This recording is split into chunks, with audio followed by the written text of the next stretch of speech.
Are you thinking about relocating to Columbia and the surrounding areas and you're wondering what does things cost in the area? What's the cost of living in Columbia, South Carolina? Well, stay tuned. We are talking about that next. And that video starts right now.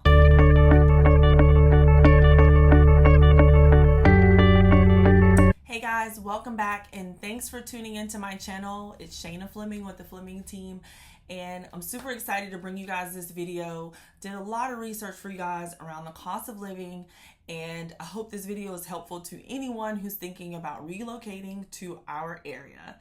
All right, before we get started, please make sure you smash that subscribe button and hit the notification bell. That way you're notified every time we post videos like this one. All right, guys, let's get into it. First on my list is average home price.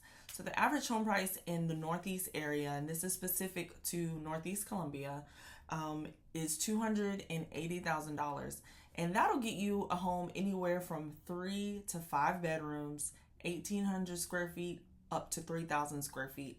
Now I know that's a huge gap there, but it really just depends on your neighborhood, location, schools, and the age of the home. So when you're looking and doing your research, make sure that you take into consideration all those things when you're looking at home prices in different areas of Northeast Columbia. Next on my list is utilities. Now I know this is important to a lot of people, and the range that I'm going to give you is just an average. It really depends on how many people live in your household, right? If there's only 2 of you, it may be less. If there's 5 or 6, then it's definitely going to be more.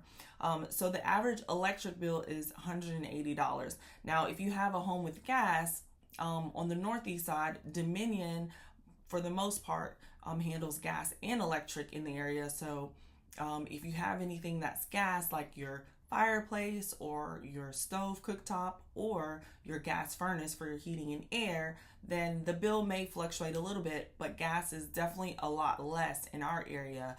And in the newer homes, you have the option to put a gas range or a gas fireplace. So there are options around that. So if you're used to having gas, then you can get that option here in the newer homes. Now, older homes typically will have a gas furnace, or you may see gas in those older homes, but it just really depends, and it's really a preference for you if you're going the new construction route. Next is water. We do pay for water here. Typically, the bill is about $80 a month. Sewer is separate as well, and that is billed quarterly, which is about $75 a quarter. And it really just depends again on your family size. I will note that in the summertime, it gets really hot here, and it's recommended in most communities, especially with HOA, that you water your grass and keep your yard looking nice. So your water bill definitely will spike in the summer months because you do need to water your grass. It can get up to 100 degrees in the summertime here. So you want to keep your yard looking nice and pretty. In the wintertime, it goes dormant, and so you don't have to water your grass, and then you can just pick that back up around springtime. So just know that in the summer months, you may be looking at like $125 water bill. And again, that also depends on how many people are taking a shower daily in your house. Okay, next on my list is food and groceries. So I really didn't want to put a weekly average or monthly average on this because it really, again, depends on how many people live in your house, right? If it's just 2 people, then you guys may not buy as many groceries, and you may not cook as much. You may eat out more. So that really just depends. So what I did was I made some notes around your essentials, right? So milk, the average cost is about $3 a gallon. Eggs, for the store brand, and I just looked up Kroger, you can get an 18 count of eggs for $1.99. If you like a name brand like Simply Truth brown eggs, you're going to pay about $3.99 for a dozen of eggs. Bread, the average cost is about $2 if you go with the store brand, and about $3.50 if you go with a name brand like Sara Lee or Nature's Own. Now, as far as eating out, it really just depends. You could go to like a really nice Mexican restaurant and have fajitas and tacos, and For a family, you'd spend about $60 to $70, just depends on what you order. And that's just based off of Cameron and I and our family of 5. And typically we'll have a margarita, so that $60, $70 price range includes that. Or you could go to a higher end restaurant like Hall's Chop House, which is a really nice steakhouse here in downtown Columbia. And if it's just a couple, you're probably gonna look at spending about $150 to $200 on a nice steak dinner with a glass of wine or a nice cocktail.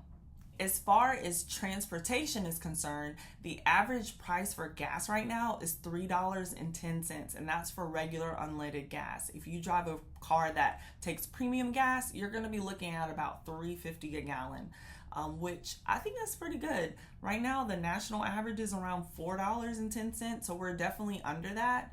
And I mean, the commutes aren't that bad. So if you have a car with good gas mileage, it should last you a few days, maybe even a week here. Also, we have a bus transportation system, and it's called the Comet. The bus fare is $2, and that's for just one trip. Or you can get a daily pass for $4, and they do offer some discounts if you're a senior citizen or veteran. So if you don't mind taking the bus, I would look into that. And the really cool thing is, we've been talking about Northeast. This video is specific to Northeast, and the bus comes all the way to Northeast Columbia and takes you all the way downtown. So if you don't drive, or maybe you're coming from somewhere up north where you're used to taking some type of public transportation system, the Comet is available and will take you pretty much anywhere downtown and bring you pretty much anywhere on the closer side of downtown to the northeast side of Columbia. Next on my list is healthcare. So what I did was I just went through and just got some average costs for different types of visits that I know would be important to you on a yearly basis. So if you need to go, and this is for self-pay, not insurance. So if you have insurance, of course the cost is going to be less, maybe a copay or a percentage. But if you're self-pay, a doctor's care visit is going to be around $135 for a sick visit.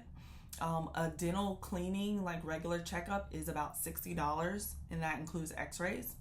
For a wellness visit for your child to a pediatrician is going to be $125, and that includes vaccinations as well. And then for a women's wellness visit, the cost is going to be $125. Now, if you have a furry friend, a pet visit here is going to cost you about $110. Okay, next up is education. So we have a really great school education system on the northeast side of Columbia. Tons of great schools, middle schools, lots of magnet programs, in high schools, lots of opportunities to get college credits before you even graduate. So, going the route of just public schools is great options, but we also do have a good bit of private schools in the area, and the cost for private school is going to run anywhere from $15,000 to $20,000 a year. So if you're okay with putting your kids in public school, there's a lot of options. And on the northeast side of Columbia in Richland District 2, you have the option of choice into schools of your choice. So what that means is, if there's a school that you like for your child that maybe offers a certain program that you think would work best for them, you can choice them into that school. The only thing is, you would have to provide transportation there and back if you're not zoned for that school, because bus transportation doesn't pick up all over. So with that being said, do your research. There's a lot of options if you go the public route, but we have a great school system in Richland School District 2. Okay, the overall sales tax, and yes, we do have sales tax in Columbia, in the state of South Carolina, but here in Columbia, the sales tax is 7%, and then on restaurant is 9%, so a little bit more, and I believe that's on alcohol as well. So, just keep that in mind. We do pay taxes here. We do pay property taxes as well. And so if you purchase a home, there are 2 different tax rates, and you want to make sure you qualify for what is called the owner occupancy tax rate. It's 4% versus 6%, but it is astronomically more if you don't get that rate. Now, as your realtor, we help you and make sure that you do qualify for that rate. And the only way you have to qualify is by living in the home. So if you do buy a home here, you do have to apply for that 4%. They automatically give you the 6% rate, but you have more than enough time to do that. And your closing attorney will notify you and let you know what you need to do to qualify for that. And then as your realtors, we do that as well. So if you have any questions around that or around, the difference of the tax rates for properties, maybe you're thinking about investing here, give us a call. We can answer any questions around that. All right, guys, so that is it for our cost of living. I hope this video was super helpful for you and just understanding, the cost of living here in Columbia, South Carolina. Be on the lookout for another video. I will do one specifically for Lexington and the areas surrounding Lexington. But again, this video was specifically for Northeast Columbia. Now, a lot of the numbers will be the same. Probably the biggest differences will be the home prices. So be on the lookout for that. I'll be doing that here in the next coming weeks. If there's anything else that you would like to know about the cost of living in Columbia, South Carolina, and the surrounding areas that I did not cover in this video, drop a comment below. We will make sure to respond as soon as possible. Thanks for tuning in. Until next time, guys. Thanks.